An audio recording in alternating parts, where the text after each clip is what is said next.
여러분, 안녕하세요. 요즘 뉴스나 소셜미디어를 보면 와, AI가 드디어 신약을 혼자서 뚝딱 발견해냈네. 인류의 난제를 다 풀었네. 같은 엄청난 소식들 정말 많이 들리잖아요. 그런데 우리 솔직해져 봅시다. 진짜로 그럴까요? 오늘 저희 해설에서는 이런 과장된 AI 환상들은 아주 잠깐 내려놓겠습니다.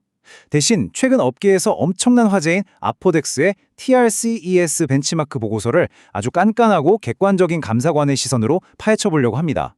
방대한 원문에 담긴 진짜 기술적 의미가 뭔지, 그리고 화려한 숫자 이면에 숨겨진 사실은 무엇인지 오늘 아주 명확하게 정리해 드릴게요. 자, 준비되셨나요? 바로 시작하겠습니다. 먼저 아주 일상적인 비유를 하나 들어볼게요. 여러분이 누군가의 진짜 실력을 평가해야 한다고 쳐보죠. 정답 번호 하나만 달랑 적어내는 뻔한 객관식 시험지를 보고 평가하시겠어요? 아니면 이 사람이 어떤 도구를 가져다 쓰고 어떻게 단서를 모으고 중간에 실수했을 때 어떻게 다시 고쳐나가는지 그 모든 과정을 지켜보는 복잡한 연구실 프로젝트로 평가하시겠어요?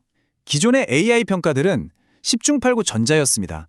그런데 이 TRASES 벤치마크는 철저하게 후자를 목표로 합니다. 핵심은 이겁니다. AI가 던져주는 최종 정답 하나만 믿을 것인가, 아니면 그 결론에 도달하기까지 증거를 모으고 도구를 쓰고 실패를 고친 과정 전체를 검증할 것인가. 오늘 우리가 이 질문의 답을 찾기 위해 따라갈 여정입니다.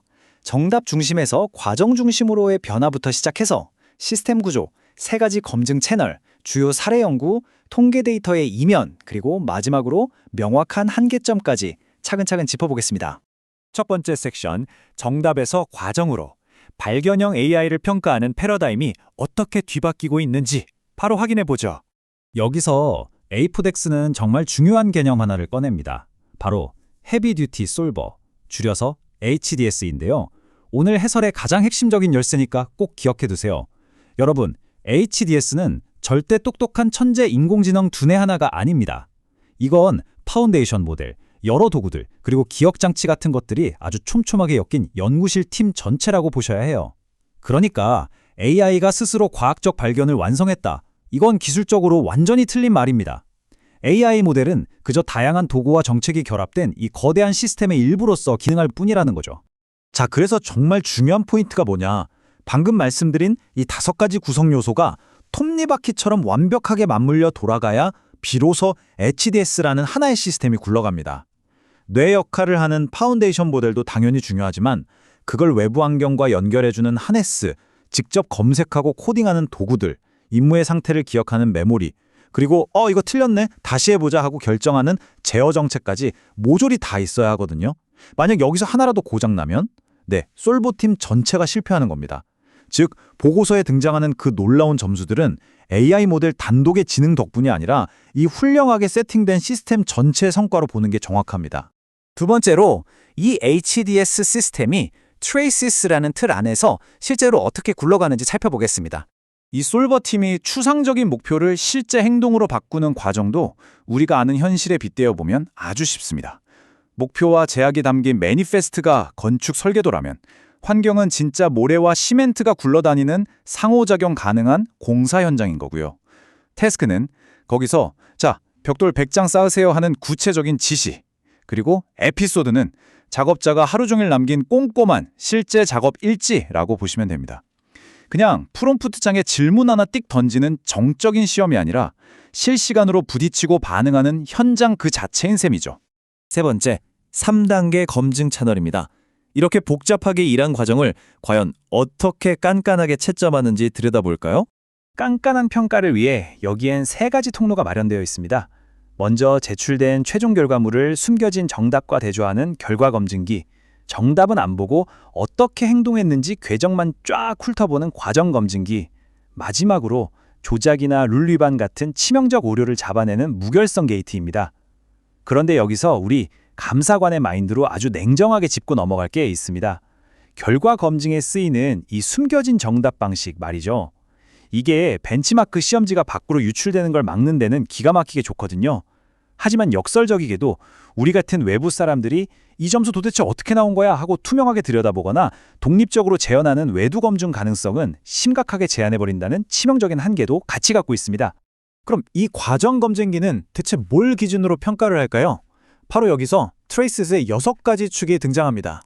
도구, 툴의 활용, 피드백을 받고 나서 우리 어릴 때 쓰던 오답 노트처럼 오류를 잘 고쳐내는 수리, 리페어 능력, 대안의 비교, 논리적 일관성, 코헤런스, 증거, 에비던스 제시, 그리고 스스로 모르는 한계를 인식하는 범위 스코프 파악 능력입니다. 자, 여기서 제발 잊지 마셔야 할 게 있습니다. 이 과정 점수가 높게 나왔다고 해서 와, TRC가 진실을 증명한다. 거나 그 AI의 결론이 완벽한 과학적 진실임을 보장하는 건 절대 아닙니다. 이건 그저 벤치마크 운영자 측이 설계한 기준 안에서 아주 논리적이고 그럴듯한 궤적을 밟았다는 뜻일 뿐이라는 걸 명심하셔야 합니다. 네 번째 섹션입니다. 이제 진짜 데이터, 4대 임무 사례 연구들을 아주 객관적인 시선으로 낱낱이 뜯어보겠습니다. 여기서 데이터가 확 줄어드는 과정을 한번 주의 깊게 보셔야 합니다. 처음엔 무려 423개의 엄청난 고가치 문제 목록에서 출발했어요. 그런데 초기 릴리스에는 딱 20개만 선택됐고 최종적으론 17개 환경에서 나온 218개의 에피소드만이 분석에 쓰였습니다. 400개가 넘는 문제들이 중간에 싹 다 어디로 갔을까요? 전체 목록이 비공개이기 때문에 우리는 그 이유를 알 길이 없습니다. 이 말은 곧 저자들이 혹시라도 유리한 결과만 쏙쏙 골라내는 선택 편향을 저질렀는지 우리 같은 외부 사람들은 독립적으로 검증할 방법이 전혀 없다는 뜻입니다. 지금부터 보실 수치들은 모두 에포덱스가 직접 설계하고 운영한 환경 안에서 저자들이 보고한 결과라는 걸 꼭 전제하고 들으셔야 합니다. 자, 뉴스에서 가장 난리가 났던 AAV 캡시드 설계 사례입니다. 기존 대비 7%나 성능이 향상됐다라고 대대적으로 홍보가 됐죠. 하지만 그 과장을 걷어내고 실체를 볼까요? 이 7%라는 숫자는 생존력, 친화성, 구조 예측, 생성 설계 등 완전히 제각각인 4개 과제의 점수 향상폭을 그냥 단순하게 합쳐서 나는 매크로 평균에 불과합니다. 각 태스크가 골고루 7%씩 좋아진 게 아니에요. 더 치명적인 건 이건 어디까지나 컴퓨터 시뮬레이션 안에서 돌려본 인실리코 벤치마크일 뿐이라는 겁니다.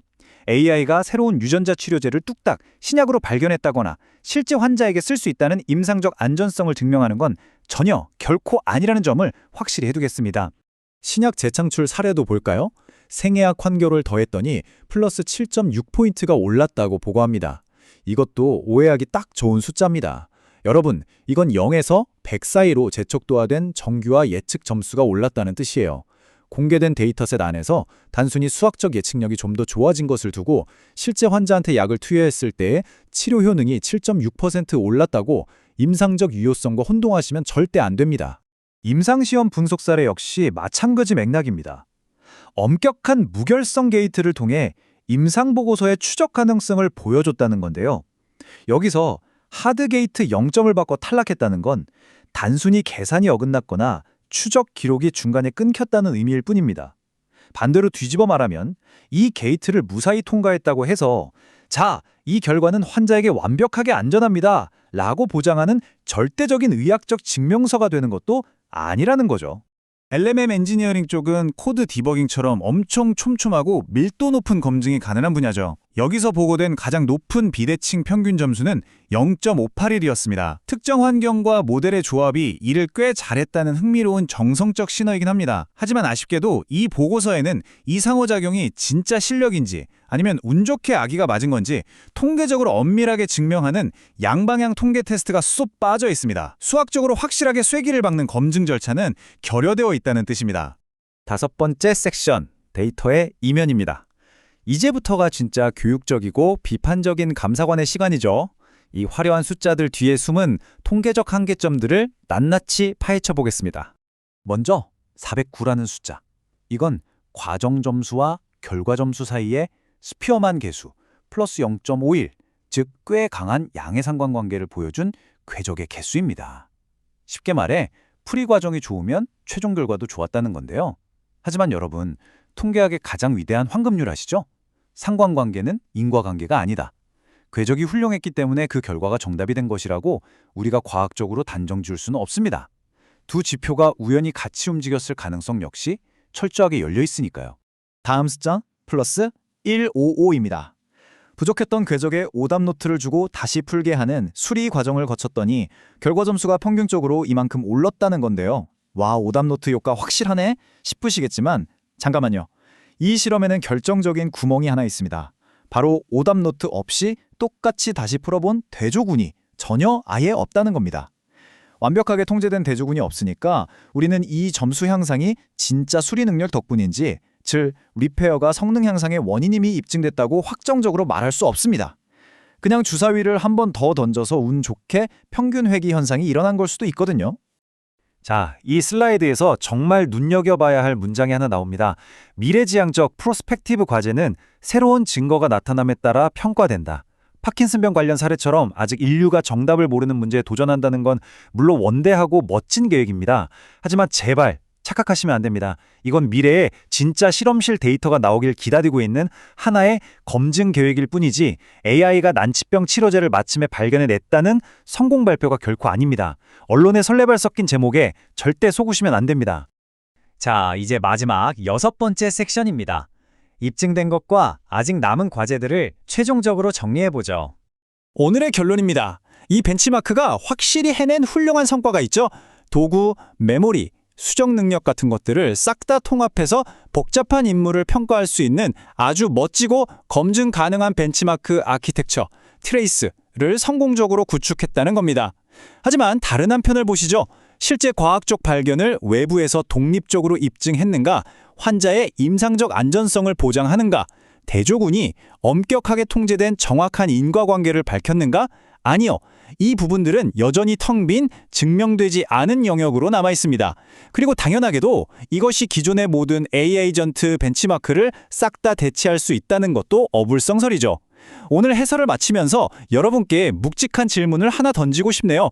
우리는 과연 AI가 보여주는 이 길고 복잡한 수사 과정을 온전히 신뢰할 준비가 되었을까요?